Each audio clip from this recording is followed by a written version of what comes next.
तुला काय लोकांचे करिअर खराब करायला ठेवलेत का? मगाशी मी म्हणलं तसं, तू काय दाऊदचा हस्तक आहे का? तू काय छोटा राजांचा हस्तक आहेस का? तू काय अरुण गवळीच्या टोळीमध्ये काम करत होता का लोकांचे करिअर खराब करायला? कोणच कोणाचं करिअर खराब करत नाही. संविधानानुसार त्यांना संविधानानुसार काय नोकरी करायचा, चरितार्थ करायचा प्रत्येकाला अधिकार आहे. बोलायचा अधिकार आहे संविधानानुसार. अभिव्यक्ती स्वातंत्र्य आहे. उलट तू अक्कल, तुझे पोलीस खात्यात तू कसं काम करायचं ह्याची अक्कल शिक अगोदर. कुणाकडे तरी जा, एखाद्या मोठ्या पोलीस अधिकाऱ्याकडे ज्याचा कायद्याचा चांगला अभ्यास आहे, त्याला म्हण की साहेब मी अक्कल माणूस आहे, मला जरा अक्कल शिकवा. म्हणजे ते तुला अक्कल शिकवतील आणि मग पोलीस खात्यात कसं काम करायचं ते तुला कळेल. आणि दुसरं, तुझ्या त्या कार्यक्षेत्रामध्ये इतके अंमली पदार्थांचे लोक व्यवहार करतात, गांजाचे व्यवहार करतात, हे असलं काहीतरी शोध ना.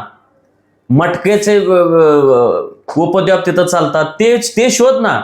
एका महिलेवर तू असं बोलतोस, तुला कळलं पाहिजे महिलांशी कसं वागावं, कसं बोलावं, याचे काही प्रोटोकॉल्स आहेत. सांगा पुढं.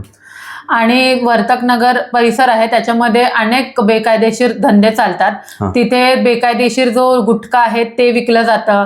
आणि त्याच्यानंतर मग रामबाग एक एरिया आहे, तिथे सुद्धा अंमली पदार्थ विकले वगैरे जातात. असे अनेक घटना आहेत, पण ह्याच्याबद्दल ते कारवाई करत नाही. प्रत्येक वेळी आरोपीला पाठीशी घालायचा प्रयत्न केला जातो. असे अनेक लोकांचे आपल्या समोर मुद्दे बरेचदा येत असतात.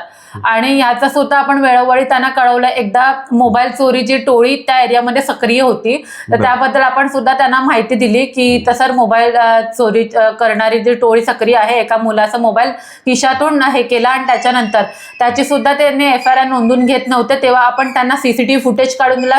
जे आरोपी आहे त्याचा ते पूर्णपणे फोटो वगैरे आपण त्या CCTV ह्याच्यामध्ये काढून त्यांना दाखवला. त्याच्यानंतर त्यांच्यावर खूप प्रेशराईज केलं, त्यांना सांगितलं की खूप रिक्वेस्ट केली. त्याच्यानंतर त्यांनी FIR त्या फिर्यादीची लिहून घेतली मोबाईल चोरीची. त्यांचं वक्तव्य काय होतं, मोबाईल चोरीची कोण FIR लिहितं का, हे असं त्यांचं म्हणणं होतं.